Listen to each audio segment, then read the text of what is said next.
24 News, c'est l'heure de votre rendez-vous avec le sport. Quel bonheur de vous retrouver aujourd'hui encore. Et c'est parti pour un quart d'heure à 100 à l'heure. On connaît le super roi d'Europe, c'est le Real Madrid qui remporte la Supercoupe face au FC Séville sur le score de 2-0. Séville n'a jamais pu faire le poids tant les Madrilènes ont dominé la rencontre. Et comme souvent, c'est la Casablanca qui s'est reposée sur son super-héros pour gagner un doublé de Cristiano Ronaldo. Le Portugais, après une fin de saison et une Coupe du Monde difficile, il est bel et bien de retour. Il est donc prêt à casser la baraque et justement l'UEFA lui a décerné la distinction de meilleur joueur du match et le trophée lui a été remis par un vieil ami, Sir Alex Ferguson. On écoute les deux protagonistes. Je voudrais remercier Sir Alex Ferguson de m'avoir donné ce trophée. Cela signifie beaucoup pour moi, car c'était le coach qui m'a appris tellement de choses lorsque j'étais à Manchester à 18 ans. J'apprécie donc cela. Merci de m'avoir donné ce trophée. Dans un gros match comme celui-ci, c'est toujours délicat de choisir un homme du match, mais ce soir, Ronaldo m'a rendu la tâche facile.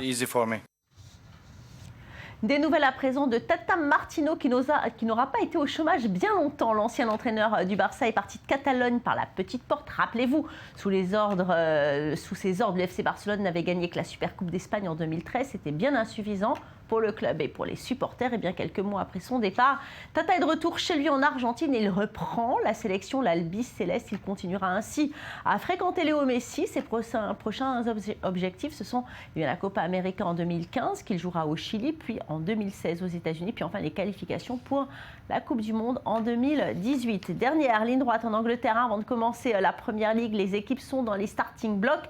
Manchester United doit se racheter d'une saison 2013-2014 qui était absolument catastrophique et pour cela, ils y ont mis les moyens. Un nouveau coach et quelques belles recrues. Les Mancuniens se sont mis dans les meilleures dispositions avec un match de haut niveau face à Valence. Mathieu Tobman nous en dit plus. La présentation officielle de Manchester United a tourné au bain de foule pour la star de l'été. Louis van Gaal, le nouvel entraîneur des Red Devils, suscite beaucoup d'espoir et d'enthousiasme.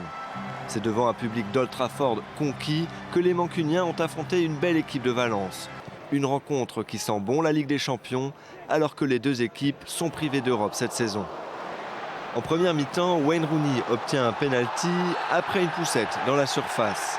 Le nouveau capitaine des Red Devils s'en charge lui-même, mais sa frappe échoue sur le poteau du gardien. Diego Alves, le portier valencien, avait de toute manière bien anticipé. L'ouverture du score arrive en seconde période. Sur un corner mal repoussé, Darren Fletcher ouvre son pied et marque à l'entrée de la surface. Sur le ralenti, on voit bien que la balle est contrée par un défenseur qui prend à contre-pied son propre gardien.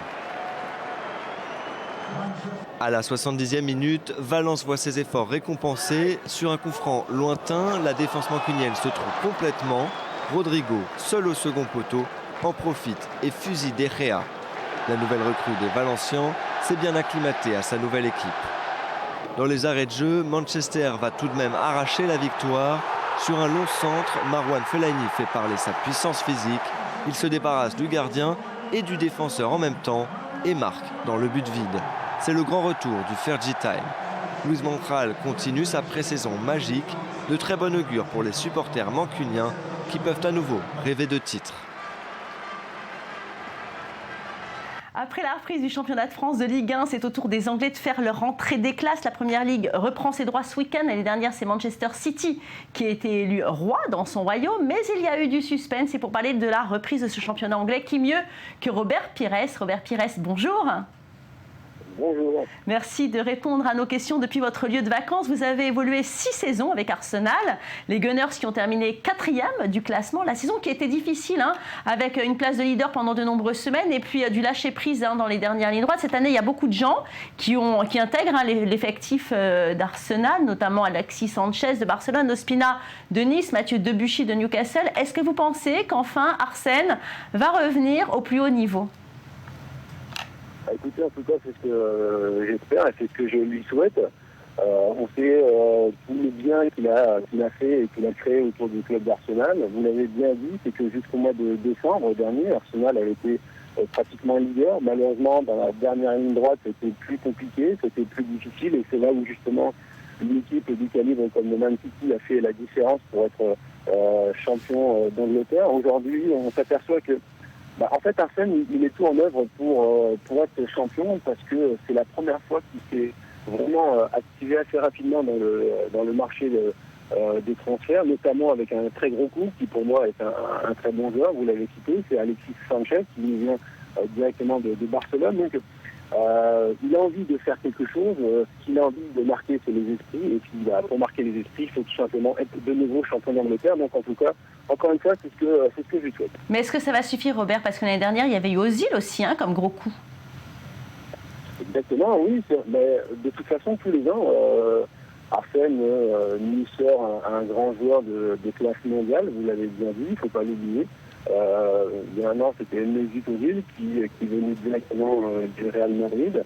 En plus, moi je trouve qu'il a fait une bonne saison, qu'il s'est vite adapté au championnat anglais, chose qui n'est pas facile pour tous les joueurs. Aujourd'hui, c'est le cas pour Alexis Sanchez. Donc, il n'avait pas du tout du temps de jeu à Barcelone, il avait envie de partir. Et puis, Arsène Wenger a senti le coup assez tôt. Et donc, c'est pour ça qu'il a signé le plus rapidement possible. Donc, en tout cas, ce que je peux dire, c'est qu'Arsenal a une très belle équipe et surtout fait partie des favoris pour être champion. En tous les cas, même si le championnat n'a pas encore commencé, pour le compte du Community Shield, Manchester City, champion en titre, a perdu contre Arsenal, mais Pellegrini a déclaré que pour lui, ce n'était qu'un match de préparation, que ce match ne comptait pas. Qu'en pensez-vous, Robert?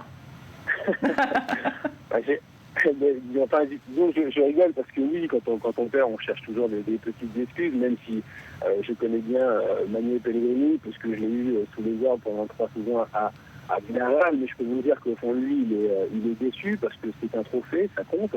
C'est le démarrage de la saison. C'est vrai qu'ils sont un petit peu en retard par rapport à la préparation des Gunners, parce que eux, dans quelques jours, ils doivent jouer justement les tours préliminaires de Champions League face au Beşiktaş, donc ils sont en avance. Ça, on le sait, on l'a vu sur le terrain, mais en tout cas, la domination, elle a été claire, elle a été nette, et sans bavure, parce que le score est lourd quand même pour Man City, qui s'est dépassé avec une belle équipe. Mais en tout cas, on a vu un beau visage d'Arsenal, et c'est ce qui me fait plaisir. Et en tout cas, on va voir comment justement ce groupe de Wenger va pouvoir se comporter sur cette nouvelle saison. L'année dernière, Manchester United a complètement raté sa saison. Robert, pensez-vous qu'avec ce nouveau coach néerlandais, Louis van Gaal, les Red Devils vont nous faire vivre une saison comme on a l'habitude de vivre, avec des coups de magie? Il a l'habitude de ça, lui, Écoutez, ce qui est sûr et certain, c'est que Manchester United ne va pas que l'année dernière. Tout simplement parce que ça a été compliqué. Il fallait déjà digérer le départ d'Alex Ferguson, chose qui n'a pas été facile quand même pour le club. Vous pensez que Van Gaal, c'est l'homme de la situation? Ah oui. Honnêtement, je pense qu'après Ferguson, c'est-à-dire il y a un an, il aurait fallu que ce soit lui justement qui arrive et qui intègre l'équipe de Manchester United, parce que c'est un grand entraîneur, il l'a prouvé, il sait ce que ça veut dire gagner. De temps en temps, il a des coups de magie, et puis bon, on l'a tous vu lors de la Coupe du Monde. Donc pour moi, oui, honnêtement, c'est l'homme de la situation. Aujourd'hui, Manchester United aura un autre visage, aura une autre façon de jouer et d'évoluer. Donc c'est sûr que avec toutes ces au jour, j'ai envie de dire d'aujourd'hui, c'est complètement difficile de dire qui sera champion, parce que ça nous amène à dire que ce sera un championnat très très passionnant. Un joueur que vous connaissez bien, c'est Didier Drogba. Il vient de rejoindre le club de son cœur, c'est-à-dire Chelsea, et en même temps, il arrête sa carrière internationale. Vous pensez que Chelsea, c'est vraiment l'équipe à surveiller cette année? Oui, vous savez, comme d'habitude, même si pour moi, ce n'est pas moi, je trouve que c'est pas vraiment le favori du championnat. Mais disons que ça reste une équipe qui est toujours difficile à battre, qui est compliquée, qui possède l'un des meilleurs entraîneurs du monde, en la personne de José Mourinho. Il y a le retour de Didier Drogba, donc il connaît bien la maison, il va rendre des services, il sait ce que c'est de jouer avec le haut niveau. Donc, en tout cas, ça reste quand même une belle équipe. Il ne faut pas oublier qu'ils ont perdu un joueur important au milieu de terrain qui est Frank Lampard. Donc il y a eu du mouvement, ça a bougé, mais en tout cas, je ne place pas Chelsea en tant que favori. Robert, un mot du championnat français avec le Paris Saint-Germain qui rafle tout depuis que les Qataris ont investi dans le club. Est-ce que vous pensez finalement que le championnat de France est mort et qu'il n'y a absolument plus de suspense? Disons que c'est vrai que Paris, depuis 2 saisons, écrase tout.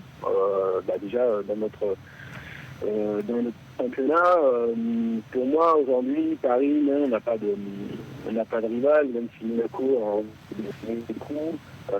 Mais disons que maintenant, la priorité du propriétaire du Paris Saint-Germain, c'est de gagner la Ligue des Champions. Vous pensez que Paris en est capable? Moi, je pense que Paris en est capable. En tous les cas, on vous remercie beaucoup de nous avoir accordé cette interview, Robert Pires. Vous êtes le bienvenu à Tel Aviv. Je sais que vous connaissez bien cette région parce que vous y étiez déjà venu il y a quelques années avec Raymond Domenech. Vous y gardez un très bon souvenir, je crois. Hein. J'étais venu avec l'équipe de France Espoir, bien à l'époque par Raymond Domenech. Bon, c'était il y a quelques années, c'était en 94. Mais en tout cas, j'en ai gardé un bon souvenir et je pense que je viendrai. Et merci pour l'invitation, Valérie. En tous les cas, écoutez, vous êtes le bienvenu et la région, croyez-moi, est toujours aussi belle. À bientôt. Allez, on part à Cincinnati maintenant pour les Master 1000 de tennis. Le numéro 1 mondial Novak Djokovic s'est imposé au deuxième tour du Master 1000 de Cincinnati face au Français Gilles Simon. Très difficile à déloger pendant ces 2 heures et 10 minutes de jeu. Le Serbe s'est imposé en 3-7, 6-3, 4-6, 6-4. Au prochain tour, Djoko, vainqueur à Wimbledon et finaliste à Roland-Garros cet été, sera opposé soit à l'Américain Sam Querrey, soit à l'Espagnol Tommy Robredo. 2 jours après son parcours gargantuesque, qui s'est terminé sur un trophée à Toronto, est certainement fatigué de son parcours canadien. Tsonga était sorti dès le premier tour ce mardi à Cincinnati par Michael Youzny en 2-7, 6-1. 6-4, le Français a été sèchement battu par le Russe. Demi-finaliste. La semaine dernière à Toronto, Roger Federer a mis fin à son parcours. Feliciano Lopez a quitté Cincinnati dès le premier tour. Il n'a pas inquiété Marin Cilic. Le Croate s'impose en 2-7, 6-3, 6-4. Il jouera face à un autre Espagnol au prochain tour. Et l'Américain Steve Johnson s'est imposé facilement face au Français Benoît Paire. Il emporte la première manche 6-4. Au second set, le Français s'est complètement effondré. Il concède le match 6-4, 6-1, signe de sa fébrilité. Ce dernier retour que vous venez de voir, oui, il s'est complètement envolé dans les nuages. Alors on va passer maintenant au tennis, mais féminin. Cette fois-ci, après sa finale au tournoi de Montréal, la semaine dernière, Venus Williams n'a pas réussi à enchaîner. Il s'est incliné dès le premier tour à Cincinnati. L'Américaine a été dominée par la Tchèque Lucie Safarova en 3-7, 6-7, 6-3, 6-4. En 2 heures et 30 minutes de jeu, la Belge Kristen Vierten s'est inclinée en 2-7 quant à elle, 6-4, 6-2 face à Simona Halep. La Roumaine qui, on le rappelle, est la 2e joueuse mondiale et 2e tête de série de la surface dure de Cincinnati en Ohio. Pour Halep, il s'agissait d'un retour sur les cours très réussi depuis son dernier succès à Bucarest il y a plus de 4 semaines. Le championnat d'Europe d'athlétisme, c'est parti. La France, évidemment, espère y faire bonne figure et les espoirs français reposent en partie sur 2 sprinteurs de haut vol, Christophe Lemaître et surtout le meilleur performeur de l'année, Jimmy Vico. Regardez. Il est enfin de retour à l'entraînement. Après presque 2 mois d'absence, Jimmy Vico prépare les championnats d'Europe d'athlétisme de Zurich. Le 21 juin dernier, il se blesse lors d'une compétition. Une élongation de 10 cm à la cuisse droite qui stoppe net sa préparation. Depuis, le sprinter français de 22 ans tente de retrouver son meilleur niveau. Je ne peux pas vous dire ce que je veux vraiment. Je n'ai pas fait de départ avec d'autres adversaires. Même collègues d'entraînement, je n'en ai pas fait. Donc là, j'essaie juste de me dire bon, ça va aller. C'est de se rassurer, quoi. Se rassurer grâce à ses très bons résultats de début de saison. Avant sa blessure, Jimmy Vico avait réalisé le meilleur chrono européen de l'année sur 100 mètres. 9 secondes et 95 centièmes qui laissent de grands espoirs à son entraîneur. Il a quand même été vice-champion d'Europe il y a 2 ans. Il a fait une très belle rentrée cette année. Moi, j'espère qu'il sera en finale et puis qu'il pourra défendre ses chances. Pour gagner à Zurich, Jimmy Vico devra surclasser un autre Français, le double champion d'Europe en titre. À 24 ans, Christophe Lemaître reste l'un de ses principaux concurrents. Christophe, c'est juste un adversaire, c'est bonjour, au revoir, quoi. Ça s'arrête là, quoi. Et après, sûr, au niveau français, c'est lui mon adversaire. Il Enfin pour le moment, après il y en aura d'autres, mais pour le moment c'est lui mon adversaire. Donc c'est sûr qu'il y aura une émulation entre nous deux, quoi. En plus, il y a 2 ans, on a fait or et argent, donc maintenant j'espère faire mieux. Inverser la tendance? J'espère. 2 adversaires qui devront tout de même s'entendre pour briller en équipe lors du relais 4x100 mètres. Premier rendez-vous le 12 août lors des séries de qualification du 100 mètres individuel. C'est tout pour l'actualité sportive aujourd'hui. Merci de vos encouragements sur Twitter et sur Facebook. On se retrouve demain pour encore plus de sport. En attendant, ne zappez pas, vous avez choisi i24 News et vous avez bien fait.